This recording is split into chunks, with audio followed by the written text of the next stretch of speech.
Oh hey y'all, how's it going? Fatty here, and today I am doing a follow-up video to my top 6 ways to get capped blueprints. A lot of people wanted to know how to get the above ground deep sea loot crates on Crystal Isles, the exact locations, the best way to do it. So we're just going to do that one. I'm going to show you the best 4 different spots to go get those loot crates, as well as the best way to go get a Liopleurodon guaranteed every time. I have been doing this on Small Tribes Officials as well as this new server I've been playing on, and this one location always has a Liopleurodon, so I'll show you guys that real quick at the start and then show you exactly what I got from just doing 2 rounds of these blueprints. It is just insane how much the Liopleurodon really makes this just way worth your while. But let's not waste any more of your time and just jump straight into the video. So as you can see for that first part of the video, I've just been kind of going around underwater trying to search for a Liopleurodon. Now I always go to the location 3972. It's right under the big Crystal Isle, under the Floating Islands rat hole that people are really familiar with. And if you just swim under here at the very bottom, before too long you'll see a little Liopleurodon. You know, it looks like a plesiosaur without the really long neck, and you just have to have some honey, and you're on Crystal Isle, so you can go to the beehives and get it super easy. But once you do, then you get the magic oil in your skin, and it just makes it so all the blueprint hunting from then on is just going to be incredibly increased.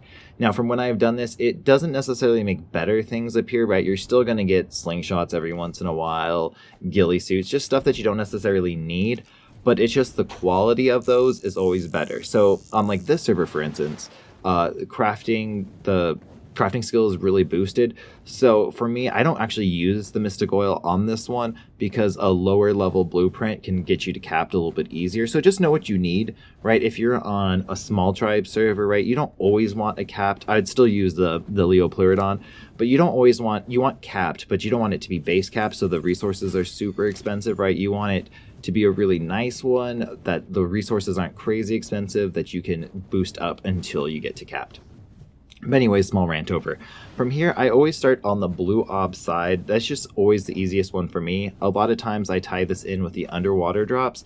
And if you guys want an explanation of how to do the underwater cave, leave a comment down below, like water cave or something like that, so I know that's what you guys are looking for.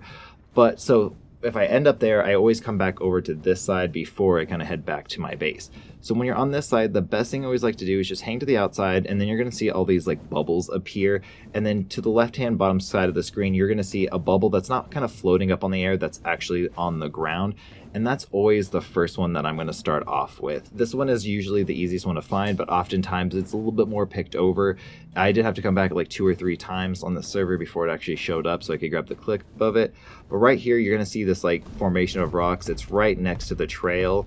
A lot of these ones are off the trail, but it'll be right here at 24.1, 67.7. And we'll move on to the next 2 that are really close to each other. So from there, I always like to fly towards where the artifact is. There's that long tunnel that kind of leads underneath the middle of the Eldritch Isles, and that's just generally where I like to fly. It's the easiest way to kind of know where to go. The chords are 26.1, 72.9, so you can put those in to kind of generally know where it is. But like I said, there's that tunnel. Then if you head towards this direction, which is going to be kind of towards your east, there is that pretty familiar rat hole that's in this area, and it's going to be in between these 2 drops. So from here, you just head straight along this mountainside, and it's really easy to see. It is definitely the trickiest one to get to. A lot of times I do bring grapples. If you're more patient, you can land up there with a wyvern like right next to it to be able to grab it. But like I said, I'm just kind of impatient. It's a little bit harder for me. And then as you guys see, one little tip, if you can see around the drop how it has those colors kind of added onto it, that's the Liopleurodon bonus. So don't pick up the drop if you haven't seen that take effect, because then it actually won't. And I've only noticed that happened to me like once or twice where I got there a little bit quicker when I was on my Bloodstalker. So just be aware of that. So then from this one, this is super easy to find. You just fly over this bubble. You're flying over that rat hole that I was talking about down there. You can see the remnants of a tower that was up here. So just always be aware there is that. And then right next to this one, there is going to be another drop, which makes this just super easy to find. Chords are going to be at 24.7, 74.1. Now, most of the times you're going to get yellows and reds. Every once in a while, you will see a blue drop similar to this one. It is just not the most common one to see, but it does happen. So from there, you fly over the top of this one, and there's a couple different ways you can go, but it's on the opposite side. This is the furthest one. So if you guys are looking just real quick flying through, I check those 3 first, and this one is the one if you just have extra time, or maybe if you just weren't having like any luck getting to a good blueprint.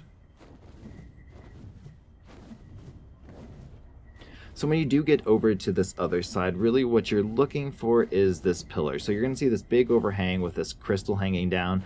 Now on Steam, it always looks more like a solid pillar. When you're playing on a Windows 10 server, it kind of doesn't quite look as much like a pillar. But anyways, you kind of come down here and you just follow the path, and that's what always makes it easier. Now I'll show you kind of 2 clips. I always think it's right here in this open path, and I'm always a little bit wrong. It's actually just a tiny bit further than this, so this is not going to be the absolute correct coordinates. I'll flash the correct coordinates on the screen. I do come back around and show you the exact drop, but just know it's off this path just a little bit. If you are at this spot that I showed you at the 24.4, 78.4, every time you will be able to see the drop. So if you go to that coordinate chords, you'll be absolutely fine. So for these last couple clips, all I'm going to do is run back through these drops, open them up, just so you guys get an idea of kind of what you're looking at and the different stuff. So for this whole run, it took me roughly about 11 minutes from when I fell out of my base to go find the Liopleurodon to when I actually ran through all of these drops to when I ended the recording. Now, to be fair, on this server, I actually am like right above the Liopleurodon spot in that underwater, in the floating island rat hole. So it did make it go a little bit quicker than me than it does for a lot of people, but still, like I'm showing at the very end, I'll open up my inventory and show you every single thing that I got from doing these ones. And it is quite impressive for like only an 11-minute span. I got a shotgun blueprint. I got some really nice pieces of flak. I got a pistol, blueprint, which isn't the greatest. I also did get almost a capped woolly mammoth saddle as well. So there's just a lot of really good stuff that you can get from these without really putting a ton of effort or a ton of time. And the cool thing about these, I don't know if a lot of people understand how blueprints roll. So anytime you get a drop, right, there's going to be those random items that are also randomized from the different categories. You can look up loot tables and see what is available and everything. So anytime you get an item, there's a chance for it to roll a 1 or a 0, and that's whether it's a real item or a blueprint. So anything that I'm showing you guys here that isn't a blueprint had the chance to be a blueprint. It's just like a 50-50 roll of the dice. So anytime you guys are running those like loot crate drops, just know that if you guys get an item and you wanted the blueprint, that you can still get that blueprint in that. You just got to keep rolling it.